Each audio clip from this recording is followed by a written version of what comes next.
Olá pessoal, tudo bem? Hoje vamos falar sobre um assunto muito interessante, que é a fadiga. Essa percepção de cansaço, de dificuldade de se movimentar, aquela, entre aspas, preguiça. E muitos, às vezes, entendem que o paciente com doença intestinal inflamatória pode ser preguiçoso. E é importante que as pessoas entendam que a fadiga, ela é um sintoma na doença intestinal inflamatória. E é um sintoma que deve ser encarado com muita seriedade. Por quê? Porque leva a um comprometimento da qualidade de vida das pessoas. A pessoa que está com fadiga, está com dificuldade de fazer as suas atividades diárias, está sem motivação, essa pessoa ela desempenha mal a sua vida profissional, a sua vida pessoal, e isto gera um comprometimento muito significativo na qualidade de vida. Então, como é que nós temos que pensar este sintoma chamado fadiga? Deve-se descartar várias coisas, nós podemos perseguir várias situações clínico-laboratoriais endoscópicas que podem explicar a fadiga e que nós podemos atuar de uma forma bem objetiva para tentar se reverter o quadro. Então vamos lá. Inicialmente, do ponto de vista laboratorial, o paciente que tem anemia, tem fadiga, deve ser corrigida essa anemia. Devemos buscar alterações nas vitaminas, deficiências vitamínicas, como por exemplo, deficiência de vitamina B12, é uma causa muito frequente de fadiga e com bastante frequência também está presente nos pacientes com doença intestinal inflamatória.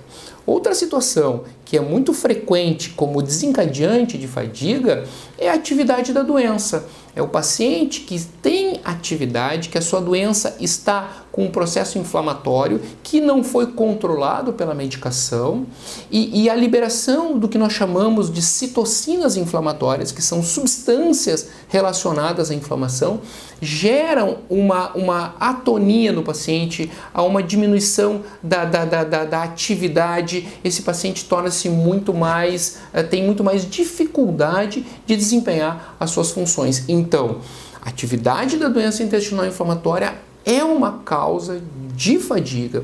E se o paciente tem atividade da sua doença, deve ser tratado para que a fadiga consiga ser revertida.